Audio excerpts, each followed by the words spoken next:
Kailan ka huling tumutok ng totoo sa sarili mo? Hindi sa ginagawa ng iba, hindi sa opinyon nila, sa tagumpay nila, o sa pag-apruba nila. Ikaw lang. Ang paglago mo, ang mga pangarap mo, ang kapayapaan mo. Karamihan ng tao, ginugugol ang buhay nilang tumitingin sa labas. Laging kumpara, laging nagpapaliwanag, nagpapatunay, at habol ng habol. Pero paano kung sabihin ko sa'yo na lahat magbabago kapag huminto ka? Paano kung ang tunay na breakthrough nangyayari pag binaling mo ang focus mo paloob at manahimik ka?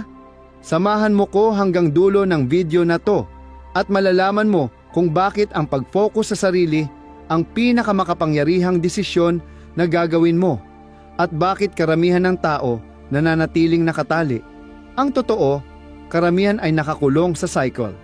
They wake up, tinitignan agad ang phone, tapos ikinukumpara kaagad ang buhay nila sa iba. Sobra mag-isip sa bawat kilos, laging alala kung anong sasabihin ng iba. Parating may pangangailangang magpaliwanag, patunayan na karapat-dapat sila, ipagtanggol ang mga pagpili nila. At sa ginagawa nilang yan, nauubos ang mahalagang enerhiya na dapat sana ay para sa sariling paglago. Bakit ba ginagawa ng tao to? Kasi deep down, nakaprogram tayo na maghahanap ng validation.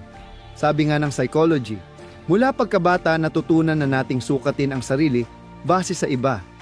Gusto natin ng approval, recognition, gusto nating gustuhin tayo. Pero ito ang masakit na katotohanan. Ang paghahanap ng approval sa iba ang pinakamabilis na paraan para mawala ka sa sarili mo. The more na binabantayan mo ang iba, the less na nababantayan mo ang lakas mo. The less na nagpo-focus ka sa sarili mo, mas lumalayo ka sa buhay na nakalaan para sa'yo. Ang lakas ng pagtahimik at pag-focus sa sarili, isipin mo to. Pumasok ka sa isang kwarto at imbes na magpaka-impress ka, nagmasid ka lang, nakinig. Tumahimik, nakatuon ka sa sariling energy mo. Ano mangyayari? Mapapansin ka nang hindi ka nagsasalita kasi ang confidence hindi maingay, tahimik siya. Ang power di nasasabi sa salita, nasa presence siya. Kapag tumigil ka sa kakadaldal at nagsimulang kumilos, mapapansin ng tao. Kapag tumigil ka sa kakapaliwanag at nagsimulang mag-grow, nagre-react ang mundo. Pero ito ang sikreto. Hindi mo kailangang hintayin o hanapin ang reaksyon nila. Hindi mo kailangang hanapin ang approval nila. The moment na hindi mo na yan halagangin, nagiging unstoppable ka. Ang tahimik nagdadala ng intriga. Nagiging curious ang tao, napapaisip sila kahit hindi mo naman sinasadya. Pero ang pinaka-importante, tahimik ang tanging paraan para pakinggan mo ang boses na talaga namang mahalaga, yung sayo.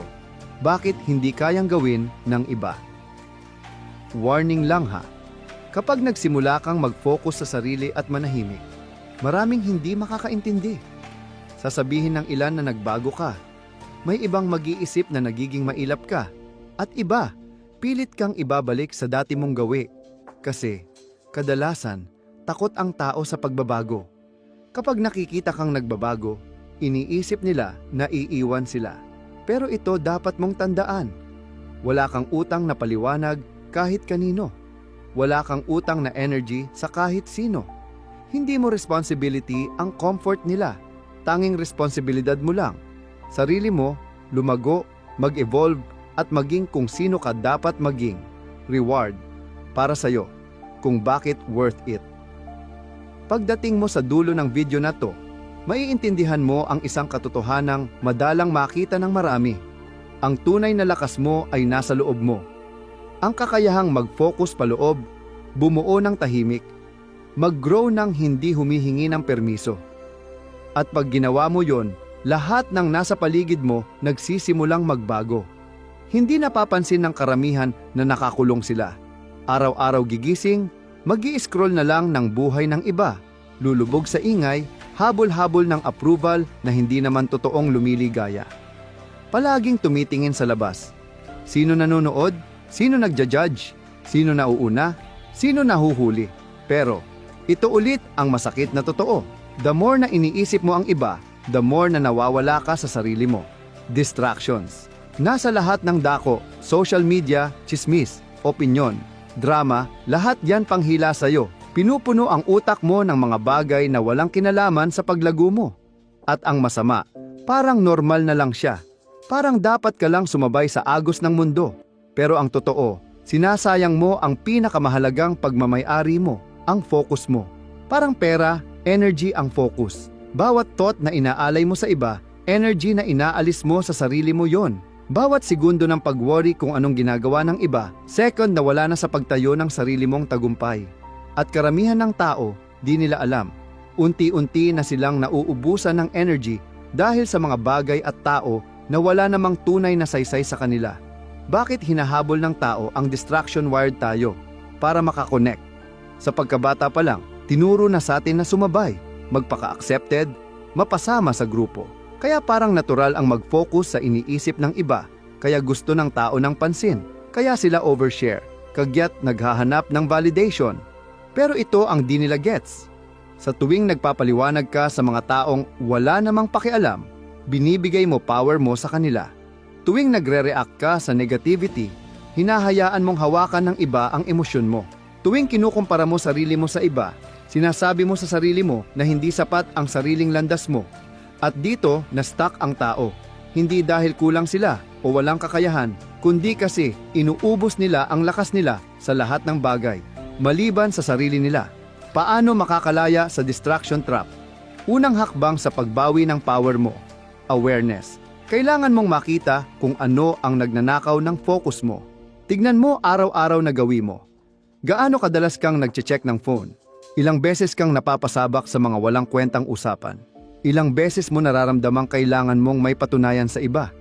Kapag nakita mo na ang distractions kung ano talaga sila, oras at lakas na ubos lang, confidence killer pa, pwede mo na silang higpitan at simulan tanggalin. Hindi mo utang ang atensyon mo sa kahit sino. Hindi mo kailangang ipaliwanag ang pinili mo. Pag pinili mong huwag magpaka-istorbo sa ingay, na ibabalik mo sa iyo ang control. The truth, ang pinakamatagumpay na tao sa mundo, hindi sila yung pinakamaingay. Sila yung pinaka-focused. Hindi sila naghahabol ng approval. Pero purpose ang hinahabol nila. At para magawa yon, kailangan ng katahimikan, kailangan ng disiplina, kailangan ng pagbitaw sa mga distractions, at pag-redirect ng energy paloob. Psychological shift na nagbabago ng lahat. Pag tumigil kang mag-react sa bawat maliit na bagay, may kakaibang nangyayari. Lumilinaw isip mo. Nag-iiba energy mo. Hindi ka na drained kasi hindi mo na ibinibigay ang power mo sa walang silbi. Mapapansin ng tao, ramdam nila ang pagbabago mo, ang pag-detach mo. Bigla, yung sanay mang kontrol gamit ang opinyon nila. Magtataka, bakit hindi ka naapektuhan? Yung mga umaasang magre-react ka, biglang natutunghayan lang ang katahimikan mo. At ang katahimikan, may lakas. Kasi, pag di ka na naghahanap ng validation, hindi ka matatablan. Hindi mo kailangan i-announce ang paglago mo. Hindi mo kailangan ipaliwanag ang pagkatikom mo. Ang totoong power, gumagalaw ng kusa, hindi sinisigaw. At sa oras na makalaya ka sa distractions at ituon mo lahat paloob, ang buhay mismong gagalaw pabor sa'yo. Titigil ka ng humabol, at ang mga oportunidad naman ang hahabol sa'yo. Titigil ka sa kakapaliwanag, at biglang, mas rerespetuhin ka ng tao. Hindi ka na nagre-react, at hawak mo na bigla lahat ng power. Hindi lahat karapat-dapat magka-access sa'yo. Hindi lahat dapat alam ang iniisip mo, plano mo, hirap mo o tagumpay mo. Totoo, habang mas pinoprotektahan mo ang energy mo, mas lumalakas ka. Karamihan ng tao, binibigay ang enerhiya nila nang hindi namamalayan. Nakikipagtalo sa walang kwenta, sinasayang ang oras sa pagpapaliwanag sa hindi naman nagmamalasakit. Hinahayaan ang negative mindset na sumira ng focus. At sa ganito, nawawalan sila ng kontrol sa buhay nila. Isipin mo to. Kung araw-araw kang nagigising na may limitadong pera sa bank account, gagastusin mo ba sa walang kwenta? Hindi, di ba? I-invest mo ng maayos, iingatan at palalaguin. Ganon din ang energy mo. Araw-araw kang nagigising na may limitadong focus, motivation at lakas ng loob. At bawat usapan, reaksyon, pagkabahala, kinakain nito ang energy mo. Ang tanong, ginagastos mo ba ng tama? Bakit may mga taong nanghuhut-hut ng energy? May mga taong nabubuhay sa atensyon. Hihilahin ka sa drama nila. Gusto nila ng reaction mo, oras mo. Kasi walang laman ang sarili nilang buhay. At kung hindi mo babantayan ang sarili mo, huhut-huting ka nila nang di mo namamalayan. May mga taong tatawag lang pag may kailangan, susulpot lang pag may chismis. Di komportable pag nakikita kang nag-grow. Sila yung magtatanong bakit tahimik ka, pilit kang ibabalik sa lumang gawi. Pero hindi na problema mo yon. Likas sa tao ang maghangad ng koneksyon, pero hindi lahat ng koneksyon mabuti para sa'yo. May mga koneksyon na nagpapabagal sa'yo, nagpapahina, sumisira ng kapayapaan. At sa sandaling ma-realize mo, lahat magbabago. Paano protektahan ang enerhiya mo at manatiling matatag, pinakamalakas na magagawa mo? Maging mapili sa energy mo. Hindi lahat dapat sinasagot. Hindi lahat dapat reactions mo. Hindi lahat ng opinyon kailangan mong pagtuunan ng pansin. Sanayin ang sarili mong lumayo. Iwasan ang paliwanag. Tigilan ang pag-justify. At itigil na ang pagsubok, mapatunayan ang sarili sa mga taong hindi naman maintindihan ang landas mo. Kasi pag nagawa mo yon, balik sa iyo ang power. Ito ang simula. Mag-set ka ng malinaw na boundaries. Kung ang isang usapan ay nakakapagod, iwanan mo na. Kung may taong gumagambala sa iyong katahimikan, alisin mo sila. Hindi mo kailangang tiisin ang anumang bagay na hindi naman nakakatulong sa iyo. Sanayin mo ang katahimikan. Mas kaunti kang sinasabi. Mas lalong napapansin ng tao. Mas kaunti kang nagre-react. Mas kontrolado mo sarili mo.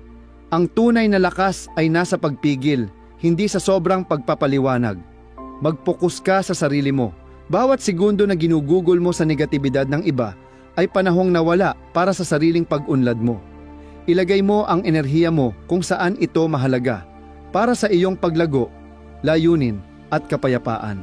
Ano ang mangyayari kapag tumigil ka sa pag-aksaya ng enerhiya sa mga walang kwentang bagay? Gagantimpalaan ka ng buhay. Magkakaroon ka ng mental na linaw, kikilos ka ng may kumpiyansa, titigil ka sa pagiging pagod dahil hindi na gumagamit ang mga walang kwentang bagay o tao ng iyong lakas. Mararamdaman at makikita ito ng mga tao. Yung mga nakontrol ang emosyon mo noon, mapapansin nilang wala na silang lakas sa'yo. Yung mga sanay na nagpapareact sa'yo, mabibigla sa katahimikan mo at mas malakas pa ang katahimikan kaysa sa salita. Ang tunay na kapangyarihan ay hindi sa pagpapatunay ng sarili, hindi sa pakikipagtalo, hindi sa paghahanap ng pagkilala, kundi ang pagtuon ng sobra-sobrang atensyon sa sarili na wala nang makakapagpagalaw sa loob mo. Kapag narating mo tong level na to, lahat magbabago.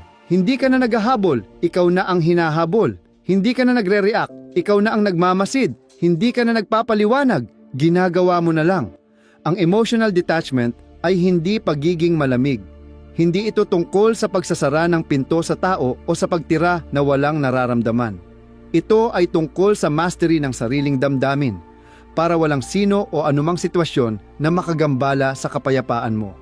Maraming tao ang nahihirapan kasi masyadong nakakapit sa opinyon, inaasahan, resulta o tao na di naman pinapahalagahan sila. Hinahayaan nilang masira ang araw nila dahil sa maliit na bagay. Isang negatibong komento, delayed na reply, missed na opportunity. Lahat yon, dinadala nila dahil sobra silang attached sa bagay na wala naman silang kontrol. Pero ito ang totoo, mas nakakapit ka, mas nahihirapan ka, mas nagre-react ka, mas humihina ka, mas umaasa ka sa validation ng iba, mas binibigay mo ang kapangyarihan mo. Kaya madami ang nananatili sa isang lugar, masyadong kumakapit sa mga bagay at taong nagpapahina lang sa kanila imbes na sa mga bagay na nagpapalakas sa kanila. Bakit susi ang detachment sa kalayaan? Ang detachment ay hindi kawalan ng pakialam, kundi ibang paraan ng pag-aalaga. Paglilipat ng enerhiya mo mula sa mga bagay na di mo kontrolado, patungo sa mga tunay na mahalaga. Pag-unawa na ang kapayapaan mo ay responsibilidad mo. Hindi pwedeng ipamigay basta-basta. Pag-isipan mo, kapag binigyan mo ng kapangyarihan ang isang tao na kontrolin ang emosyon mo, binibigyan mo sila ng kontrol sa buhay mo. Kapag kaya kang paikutin o pagdudahin ng opinyon ng iba, hawak ka nila. Pero kung marunong kang kumalas at tumigil sa pagbibigay ng kapangyarihan, nangyayari ang totoo. Nagiging unstoppable ka. Ang detachment ang susi sa pagiging kalmado sa gitna ng gulo. Kahit anong mangyari, nananatiling sentro ka. Pinoprotektahan mo ang enerhiya mo, hindi ka na nagsasayang ng panahon sa hindi makakatulong. Mas maganda ang desisyon mo dahil hindi na nakakasagabal ang emosyon. Yan ang dahilan kung bakit ang mga pinakamatitibay na tao ay marunong makipaghiwalay ng damdamin. Hindi sila nagre-react, hindi naghahabol, hindi namamalimos, hawak nila sarili nila parati. Paano ba nadidevelop ang emotional detachment? Kasanayan yan, pinapanday ng disiplina at awareness. Kapag master mo na, magbabago talaga ang buhay mo. Ganito mo sisimulan. Tumigil sa pagpapaliwanag. Mas nagpapaliwanag ka, mas nararamdaman ng tao na entitled sila sa iyong enerhiya. Hayaan mong actions mo ang magsalita. Bitawan ang expectations. Hindi lahat makakaintindi at susuporta. At ayos lang yon. Hindi mo kailangan ng permiso para umunlad. Kontrolin ang reaksyon mo. Tuwing nagre-react ka ng emosyonal, binibigyan mo ng power ang iba. Matutong huminto, huminga, sumagot imbes na mag-react. Mag-focus ka sa landas mo. Tigil na sa pag-aalala sa ginagawa ng iba. Habang mas binibigyan mo ng atensyon ang sarili mong layunin, mas mabilis kang umuunlad. Ano ang mangyayari kapag na-detach ka? May mangyayaring kakaiba. Mapapansin ng mga tao ang pagbabago. Yung mga dati mong hinahayaan kontrolin emosyon mo, wala na silang kapangyarihan. Yung ugali mong mag-react, papalitan ng katahimikan. Yung mga nagdududa sa'yo, mapipilitang manood habang umaangat ka. At ang pinakamagandang parte, kapag tumigil ka maghabol, nagsisimula kang mag-attract. Kapag tumigil kang mag-react, nagsisimula kang manalo. Kapag tumigil kang maghanap ng approval, tinatamasa mo na ang tunay na kalayaan. Ang detachment ay hindi pagtakbo palayo sa buhay. Ito ay pamumuhay ayon sa sarili mong terms. Ganun ka nakafocus sa iyong peace, growth, at tagumpay na wala ng external na bagay na makapapabagsak sa iyo.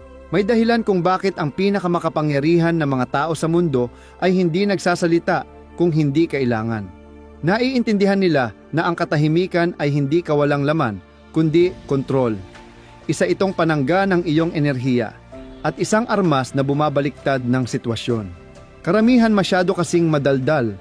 Pakiramdam nila kailangan nilang magpaliwanag, mag-justify, magpatunay sa mga taong hindi naman nagmamalasakit. Nagre-responde sila sa bawat insulto, sumasali sa argumento na nakakapagod, nagre-react sa bawat sitwasyon. Sa paggawa nito, ibinibigay nila ang lakas nila. Pero sa sandaling piliin mo ang katahimikan, babago ang lahat. Hindi ka na nagre-react sa mga bagay o taong hindi dapat bigyan ng enerhiya. Tigil ka na sa pagpapaliwanag sa mga hard din man makikinig. Hayaan mong ang gawa mo ang magsalita ng malakas. Hindi na kailangan ng salita. Katahimikan ay madalas misunderstood. Akala ng mahihina, susuko ka na kapag tahimik. Pero alam ng matitibay, ito ay estratehiya. Pinapaisip mo sila, pinapaalma, pinipilit harapin ang sarili nilang isip at emosyon. Bakit mo kailangan tigilan ang pagpapaliwanag ng sarili mo? Kasi hindi lahat ng tao deserve ng paliwanag. Hindi lahat kailangan o kaya kang intindihin. At higit sa lahat, hindi naman lahat capable makita ang vision mo. Kapag lagi kang nagpapaliwanag, naghahanap ka ng approval, validation. At sa sandaling maghanap ka ng validation, nilalagay mo ang power sa ibang tao. Ganito kasi, karamihan ng tao wala naman talagang pakialam. Busy sila sa sariling buhay. So bakit mo pa pagsasayangan ng hininga? Hindi mo utang sa kahit sino ang paliwanag sa goals mo. Vision mo yon, hindi kailangang paniwalaan ng iba. Ang paglago, natural lang na malampasan mo ang ilang tao, ugali at environment. Hindi mo kailangang mag-justify. Boundary mo, kung nakakapagod na, may karapatan kang umalis. Walang kailangang paliwanag. Pag tumigil ka magpaliwanag, babalik ang lakas mo. Kikilos ka ng tahimik. Nagdedesisyon ng di humihingi ng permiso. Untouchable ka. Paano gagamitin ang katahimikan bilang power move? Hindi lang ito kawalan ng salita, disiplina ito. Sadyang pagpili na manatiling in control kaysa mag-react ng padalos-dalos. Kapag natutunan mo to, unstoppable ka na. Ganito, mag-pause bago mag-react. Kung may gustong mag-trigger sa'yo, huwag mong bigyan ng gusto nila. Huminga, mag-relax, sila na bahala sa emosyon nila. Hayaan mong magtaka ang tao. Mas kaunti kang sinasabi, mas nag-iisip sila, mas nire-respeto ang presensya mo. Obserbahan, huwag puro salita. Pansin mo ugali ng tao, hindi lang sinasabi. Madaling magsinungaling ang salita, pero gawa nagpapakita kung sino talaga. Umalis sa usapang walang saysay. Hindi lahat kailangan sagutin, hindi lahat deserve ng atensyon mo. Piliin mo kung saan mo ilalagay ang enerhiya mo. Ano nangyayari kapag naging tahimik ka? Mapapansin ng mga tao ang pagbabago. Gagawin silang curious, anong iniisip mo? Malalaman nilang wala na silang access sa emosyon mo. Yung mga sanay magmanipula, gamit mga salita, bibigo na kasi hindi ka na nila mapapaikot. Yung mga sanay dumadaloy ang negatibo nilang enerhiya sa'yo, mawawalan ng bisa. At pinakaimportante, mararamdaman mo ang malalim na kapayapaan, wala nang urge na patunayan ang sarili. Tumigil ka na mag-over-explain, over-apologize, overthink. Kikilos ka na lang ng may kumpiyansa. Alam mong ang katahimikan mo ay nagsasalita ng malakas. Walang mas nakakalito at hindi nakakatulog ng tao kaysa sa katahimikan mo. Wala ring mas nakakainis sa kanila kaysa ang pag-alis mo ng walang paliwanag. Expect ng tao na magre-react ka, na ipagtatanggol mo sarili mo, na aasa ka sa approval nila. Pero sa sandaling piliin mong maging tahimik at distansya, ikaw na ang may hawak ng kapangyarihan. Ang pag-alis ay hindi kahinaan, kalakasan yon. Ibig sabihin, pinapalaga mo sarili mong peace kaysa sa gulo ng iba. Ibig sabihin, hindi ka sasali sa laban na uubos lang ng lakas mo. Ibig sabihin, alam mo ang halaga mo at hindi ka mananatili kung hindi ka pinapahalagahan. Karamihan ng tao masyadong nagtatagal sa sitwasyong nakakasakit sa kanila. Nagmamakaawa ng respeto, nagpapaliwanag ng boundaries, nagbibigay ng second, third, endless chances. Sa ginagawa nila, tinuturo nilang disposable ang oras at enerhiya nila. Pero kapag umalis ka ng walang salita, may mensahe kang pinadadala. Hindi ka desperate sa approval ng kahit sino. Pinapatunayan mong mas malakas ang self-respect mo kaysa attachment. At yan ang dahilan bakit pinagsisisihan ng tao kapag nawala ka. Bakit nga ba ang hirap mag-let go? Kasi hindi dahil kailangan mo ang tao, kundi dahil sa emosyon at effort na na-invest mo. Kumakapit ka sa memories, sa sana, sa mga usapan na paulit-ulit mong binabalikan sa isip, pilit inaalam kung saan ka nagkamali. Pero eto ang kailangan mong maintindihan. Kapag kumakapit ka sa nakaraan, lalo ka lang nauubusan ng lakas at nananatiling nakakulong. Habang mas iniisip mo kung ano sana ang nangyari, mas binibigay mo ang kapangyarihan mo. At habang binibigay mo ito, mas humihirap makausad. Ang totoo, ipinapakita ng mga tao kung sino sila sa pamamagitan ng mga aksyon nila. At kapag may taong nambabastos, nagbabalewala o hindi ka pinapahalagahan, pinili na nila. Ngayon naman, ikaw ang pipili. Kakapit ka pa ba, umaasang magbabago sila? O lalayo ka na at pipiliin ang sarili mo?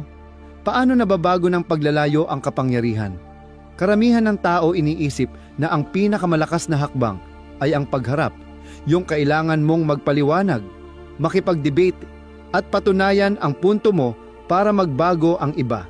Pero ang tunay na kapangyarihan ay nakasalalay sa kakayahan mong lumayo nang hindi nakikipag-away. Pinoprotektahan ng paglalakad ang dignidad mo. Hindi ka nagmamakaawa ng respeto. Ipinapakita mo ito sa sarili mo. Nabibigla yung mga nag-take for granted sa'yo kapag na-realize nilang wala ka na. Saka lang nila nakikita ang halaga mo. Binibigyan ka nito ng kalayaang emosyonal. Wala ka ng tali sa toxic na cycle at nahanap mo ang kapayapaan. Nababalik sa'yo ang kapangyarihan mo. Sarili mo na ang focus mo. Mapapansin ng mga tao kapag nawala ka. Mararamdaman nila ang pagkawala ng energy mo. Marirealize nila ang halaga mo. Pero pag nangyari yon, naka-move on ka na. Paano lumayo nang hindi lumilingon? Ang detachment ay isang proseso. Kailangan ng disiplina, ng lakas na unahin ang sarili mo kahit hinahatak ka pabalik ng emosyon. Eto paano mamanuhin yan. Itigil ang paghahanap ng closure, ang kailangan mo lang ay malaman na yung aksyon nila, yun na mismo ang sagot. Putulin lahat ng access, walang text, walang tawag, walang stalking sa social media. Mas kaunti ang alam mo, mas madali makausad. Ilipat ang focus mo, ibuhos mo ang energy mo sa paglago, tagumpay, at self-improvement. Hayaan mong ang pag-asenso mo ang sumagot para sa'yo. Paalalahanan mo ang sarili mong may halaga ka. Kapag totoo mong pinapahalagahan sarili mo, hindi ka papayag sa mas mababa kaysa deserve mo. Ang paglalakad palayo ay hindi tungkol sa pagpapakita ng punto sa iba. Tungkol ito sa pagpapatunay sa sarili. Sa pagpili ng kapayapaan kaysa drama. Sa pagpili ng sarili mo kaysa mga sitwasyon na hindi na kapakipakinabang. At pag ginawa mo yan, ginagantimpalaan ka ng buhay. May bagong oportunidad. May tamang tao. Mas malinaw isip mo. Mas magaan energy mo. Ang katahimikan hindi kawalan. Isa itong pahayag, malakas, matindi, at mas malakas pa sa kahit anong salita. Marami ang hindi nakakaintindi ng katahimikan. Akala nila kahinaan yon, na wala kang masasabi, na sumuko ka, natalo ka. Pero sa totoo lang, sandata ang katahimikan, panangga, paraan ng kontrol na bumabaligtad ng energy sa kahit anong sitwasyon. Sanay ang mga tao sa reaksyon, paliwanag, pagsabog ng emosyon. Pero pag nanahimik ka, napuputol ang cycle. Hindi mo sila binibigyan ng kontrol sa emosyon mo. Tinatanggihan mong makipaglaro sa laro nilang sila ang may gawa. Kapag sumasagot ka, nakikipagtalo, pinipilit ang pananaw mo. Binibigay mo sila ng kapangyarihan, sila ang nagdidikta ng energy mo. Pero pag wala kang sinabi, napipilitan silang harapin ang sarili nilang salita at gawa. At yung katahimikan, hindi komportable para sa kanila. Mapapaisip sila sa lahat, bakit malakas ang katahimikan? Alam ng pinakakumpiyansa, matagumpay, at emotionally intelligent na tao ang halaga ng katahimikan dahil pinapaisip nito ang iba. Pinapagtanong-tanong kung anong iniisip mo. Nililikha ang misteryo. Hindi nila alam kung paano ka gagalaw. Kapag tumigil ka sa pagpaliwanag, hindi na nila alam ang susunod na galaw mo. Kaya hindi ka na nila makokontrol. Pinapakomplikado ng katahimikan ang isip ng tao. Napipilitan silang magnilay. Isipin ang sarili nilang pananaw nang wala kang impluwensya. Dito nagbabago ang sitwasyon. Magkukwestiyon sila ng sarili. Uulit-ulitin ang mga pag-uusap. Tatanungin kung saan sila nagkamali. Mararamdaman bigla ang bigat ng ginawa nila. At yung dating kapangyarihan nila napupunta na ngayon sa iyo. Paano pinoprotektahan ng katahimikan ang energy mo? Ang mundo puno ng ingay, abala, mga taong gustong hilahin ka sa gulo, negativity. Pero kapag master mo ang katahimikan, napoprotektahan mo sarili mo. Shield ito laban sa mga di kailangang away. Hindi lahat ng laban dapat ipaglalaban. Hindi lahat ng argumento deserve ng atensyon mo. Katahimikan ang nagliligtas sa iyo sa pagsisisi. Dahil kapag mataas ang emosyon, ang salita ay nagiging sandata at hindi na mababawi pag nailabas mo na. Binibigyan ka ng katahimikan ng kontrol sa emosyon mo. Hindi ka na lang basta-basta nagre-react. Nagsisimulang maging intentional sa response mo. Ipinapataw ng katahimikan ang respeto. Kapag hindi ka nagpaliwanag, naglalagay ka ng boundaries. Kapag nananahimik ka, kumakawala, di sumasandig sa validation ng iba. Nagiging untouchable ka. Walang makakamanipula o makakahatak sa iyo sa negativity nila. Ang disiplina ng katahimikan, hindi madaling pigilan ang sarili, lalo na kung gusto mong ipagtanggol ang sarili mo o may nang-aasar sa iyo. Pero kapag nagawa mo, panalo ka. May nambastos? Hayaan mo. May nagmamaliit sa iyo? Hayaan mo. May nagkakalat ng chismis tungkol sa iyo? Hayaan mo. Hayaan mo sila, isipin man nila kung ano gusto nila, sabihin kahit ano. Ang katahimikan mo, yun ang lakas mo. Wala kang utang na paliwanag kanino man. Hindi mo kailangang patunayan ang sarili mo. Kapag tumigil kang mag-react, doon ka nagsisimulang manalo. Dahil yung tunay na nakakakilala sa halaga mo, hindi na kailangan ng paliwanag. Yung mga hindi rin sila karapat-dapat ipaliwanag mo. Karamihan, Akala kailangang maging maingay para marinig. Akala nila habang mas malakas, mas nirerespeto. Pero ang tunay na respeto, hindi hinihingi. Kusa itong binibigay at mas malakas pa kumilos ang katahimikan kaysa salita. Kapag tumigil kang mag-react, nagsisimula silang magtaka. Napapansin ka, nararamdaman ang presence mo at energy mo, confidence at control. At doon sila nagbabago, hindi dahil pinilit mo, kundi dahil napaisip sila kung paano ka tratuhin. Tingnan mo ang pinakamakapangyarihang tao. Sa kahit anong room, hindi sila nauunang magsalita. Hindi nakikipagtalo sa maliliit na bagay. Pinagmamasdan nila, nakikinig, at pag nagsalita na, bawat salita may bigat. Bakit struggle para sa karamihan ang katahimikan? Dahil hindi nila makontrol. Ginagamit nila ang salita para punan ang katahimikan. Magpaliwanag, humingi ng validation. Pero yung palaging kailangang magpaliwanag, magpatunay, depensa, kahinaan yon. Ang katahimikan, kabaligtaran, ito ay lakas. Nagpapakita ng tiwala sa sarili mo na hindi mo kailangan magpaliwanag, hindi kailangan mag-react.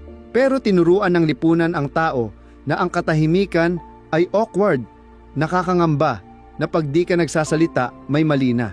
Kaya marami hirap dito. Hindi nila alam na ang katahimikan ay tool, sandata, pahayag na hindi pwedeng baluktutin. Kapag nananahimik ka sa mga pagkakataong ang iba'y sasabog na, self-control iyon. Kapag hindi ka sumasagot sa pangaasar, disiplina yon. Kapag pinipili mong hindi ubusin ang energy sa walang kwentang usapan, katalinuhan yon. Ang lakas ng walang sinasabi, ititest ka ng mga tao, pipindutin ang mga kahinaan mo, hihingin ang reaksyon mo. At kapag nag-react ka, sila ang panalo. Pero kapag tahimik ka lang, walang engage, walang paliwanag, walang depensa, nawawala ang kontrol nila. May nang insulto, manahimik. May nagparamdam sa'yo ng maliit ka lang, manahimik. May nagkalat ng kasinungalingan, manahimik. Hindi dahil mahina ka o wala kang sasabihin, kundi dahil pinapaharap mo sila sa sarili nilang salita. Pinipilit mong maramdaman nila insecurity nila at makita na wala na silang kapangyarihan sa'yo. At yung realization na yon, mas malakas pa kaysa anumang debate na pwede mong mapanalo. Paano gamitin ang katahimikan sa advantage mo? Hindi lang about sa pag-iwas sa conflict, kontrol mo ang energy sa paligid mo. Sa pag-uusap, magsalita ng mas kaunti, hayaan mo silang punan ang silence. Mas marami silang malalabas kaysa gusto nila. Sa argumento, umalis na lang.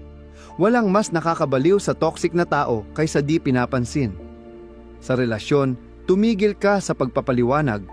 Yung tamang tao, iintindihin ka kahit wala masyadong salita. Sa buhay, itago mo ang plano mo.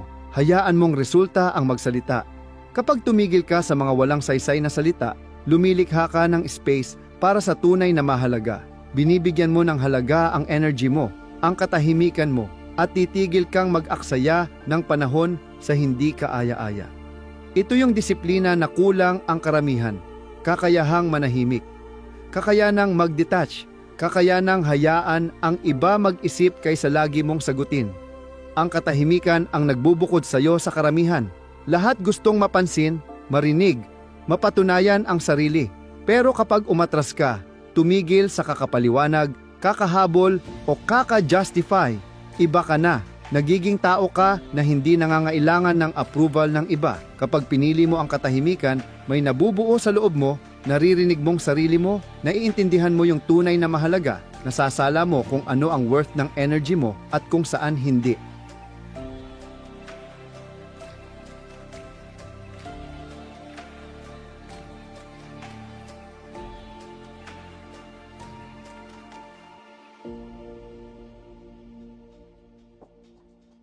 Takot ang karamihan sa katahimikan dahil napipilitan silang harapin ang sarili nilang isip. Ginagamit nila ang ingay, usapan, distraction para takasan ang hindi komportabling katotohanan ng buhay nila. Pero kapag niyakap mo ang katahimikan, may makukuha kang bihira makuha ng iba. Kalinawan. Kalinawan kung sino ka. Kalinawan kung saan ka pupunta. Kalinawan kung sino ang dapat manatili sa buhay mo at kung sino ang hindi. Sa katahimikan, Doon mo natutuklasan kung gaano karaming energy. Sayang ang oras mo sa mga argumento na wala namang saysay, sa mga taong hindi ka pinapahalagahan, sa mga laban na hindi naman worth ipaglaban. Napapansin mo ba kung gaano kadaming ingay ang nagpapalabo ng paningin mo? Dahilan kung bakit paulit-ulit kang nababalik sa mga cycle na walang silbi para sa'yo. Ang katahimikan ang nagpapakita kung sino talaga ang nasa likod mo. Kapag tumigil kang maghabol, tumigil kang magpaliwanag, tumigil kang patunayan ang sarili mo, doon mo makikita ang tunay na kulay ng mga tao. May mga mawawala, may mga magagalit, may mga pilit kang ibabalik sa ingay. Pero yung mga totoo, sila yung mananatili, sila yung rerespetuhin ang katahimikan mo.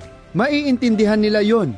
Hindi nila kailangan ng constant validation, assurance, at paliwanag palagi. Diyan mo malalaman kung sino yung mga real na koneksyon at sino yung pansamantala lang.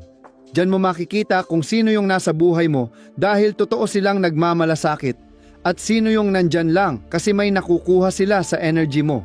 Sa oras na tigilan mong pakainin ang mga relasyon gamit ang walang katapusang salita, makikita mo kung sino talaga ang nananatili sa tabi